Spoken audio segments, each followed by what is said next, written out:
What is up, everybody? Welcome to the Burndown YouTube channel. We are still out here on the Malibu. Let me tell you, this thing's doing a phenomenal job of holding these jack stands down. Those things are not moving anywhere, right? All joking aside, we are stuffing a 4L80 overdrive transmission in this thing so we can go a little quicker on the street. We'll have the overdrive, we're gonna have the lockup to keep things nice and cool. And we want to take this thing back to race week 1.0, and hopefully, you know, we're going to bring the best car we can this go around. So with that, we pulled a Power Glide out, we put the 4L80 in, and to recap, it fit, but you'd have to make room and it would be touching, and it wasn't ideal. You need a blanket for safety and other items. I want a room for activities, so we went ahead and cut the tunnel. So let me show you, we'll give you a quick peek at it if you are new to the video. So there she is in place. We got the hooker cross member, can't even think. So this is sitting in place. We got a 3-degree angle on that. We did the safety loop, welded that bad boy in place, and on top of that, we mostly filled in the hole that was left for me cutting it out to make extra room for activities. So here's a quick look and recap on this bad boy. So this is tacked in place, and I'm not going to finish weld it until we take the transmission out, because we left a flange that I have to beat over. In order to do that, I got to get the transmission out of the way so I can swing a hammer without hitting my transmission. Also, I think we're going to clean up some of the grease and grime underneath on the bottom so the thing doesn't light off when it on the top side welding, and underneath we have some real problems going on with fire and whatnot.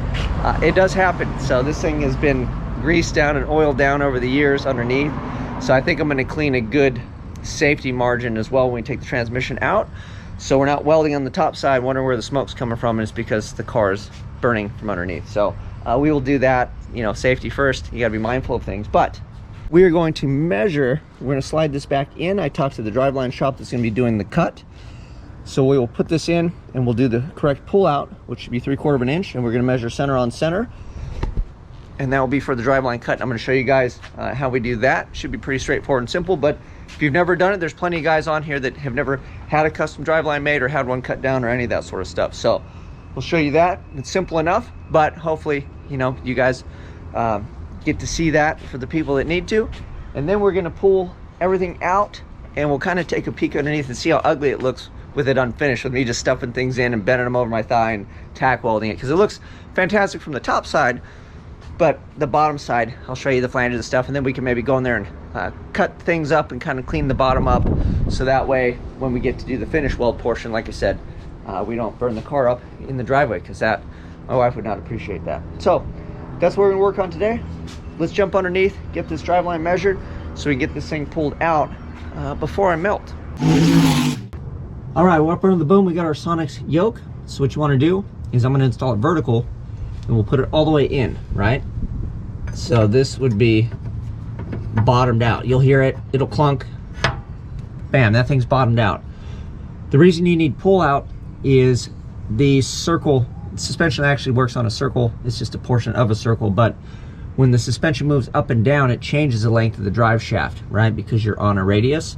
So it gets longer and then shorter. And if you have the plunge all the way in, when the suspension comes up and it goes to get short, it's going to beat the guts of your transmission to a pulp, and bad things will happen. So you need room. So that's why it's called a slip yoke, because it actually slips in and out the transmission as suspension moves up and down. So you smash it all the way in gingerly, right? And then this one has a flat edge right here. Let me show you guys. So we got a flat edge, right? Flat edge, that's an easy measurement. So that's the way I'm going to do it. You're going to have to find a good measuring spot. Oh, sorry about that. So that's the way I'm going to do it. You're going to have to find a good measuring spot that's consistent. That's all you're looking for. So in my case, we're looking for 3/4 of an inch. So if I stick this on here and I eyeball it, that gives me a dead nuts 1.5 inches. So I just got to pull this bad boy out till we get 2 1/4. That'll give me my 3/4 of an inch, right? Easy peasy, lemon squeezy. So as I do it, as I pull it out, right? Oh, go to your home.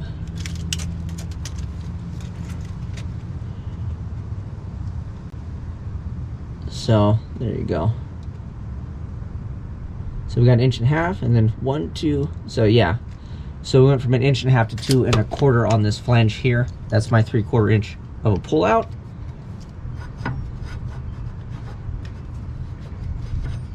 Yeah, and that leaves us plenty of engagement. This is counter board, but yeah, we've got plenty of engagement on that big dog. So push it in. I'm gonna double check my measurement just because I'm not, you know, we're all wrong sometimes. So dead nuts 1.5 inches.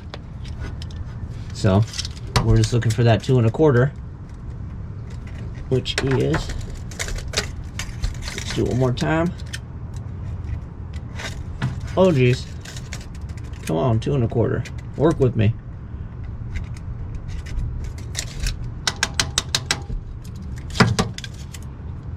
Bam, right there, 2 1/4. Okay, so we did it twice just to double check our measurement. This is 2 1/4. So now that we have our pull out set, you want to leave this in place, and we need to measure from center here to center back there. So what I will do now is we will pull a stringadera, and then I will pull it taut for the most part, and I'll make sure that I can see through these, you know, the center where U-joint rides, and we'll put little pieces of tape, and I'll mark it, and then we can just pull a tape measure on that. We'll just get out from underneath the car where it's easy to measure, tie it off to something, pull it, Bob's your uncle. So let me put the stringadera in that we already have in place. Look at that, it's like TV magic, right? And we'll get a measurement. I'll show you with it in here the measurement that we get, and then we'll get outside the car and we'll get a real measurement, and life's good. Okay, you have a million ways to skin a cat. This is what we're gonna do.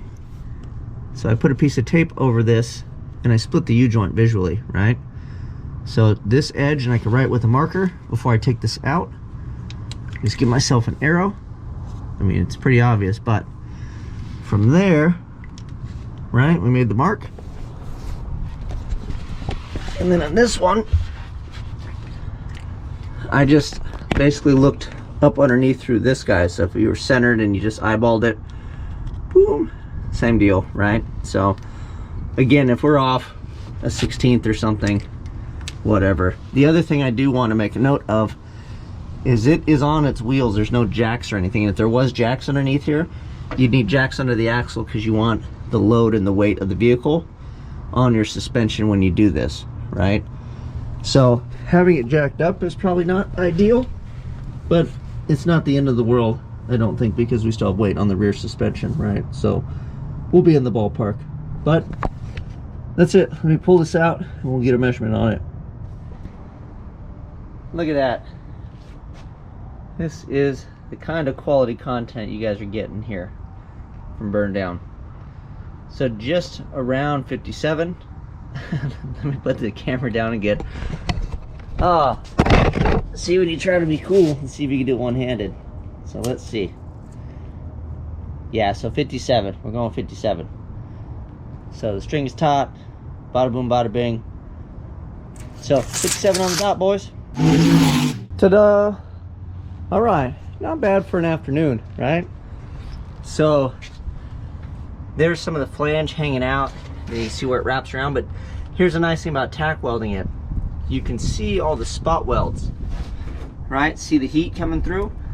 So I know where it's gonna be welded, so the excess flange, we can cut it back and trim it and make it decent.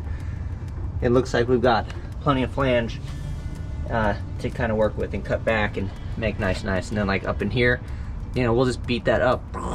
So when we weld it, everything will be cool. So, got the monster out. I'm gonna take the rest of the time to clean up and situate this thing and find a home for it for now. You guys don't need to watch me do all that fun stuff, but that's it. We got a trans tunnel, we got a safety loop, and we're gonna get our drive shaft cut down at a certain point. So we'll finish that up. I don't know if I'll make a video doing that. I'll probably just kind of do that over the next couple days and kind of make it nice or whatever. And then we're gonna spin this thing around and I think start on the back section. But it's supposed to be hot as all get out. It's supposed to be like 106, 108 for the next couple days.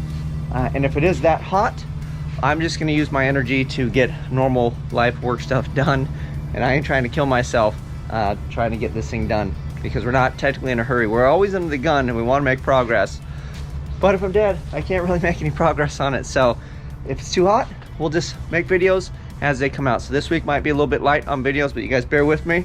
We're trying over here, but then we're making great progress. I hope you guys are enjoying. Till next time, I'm out.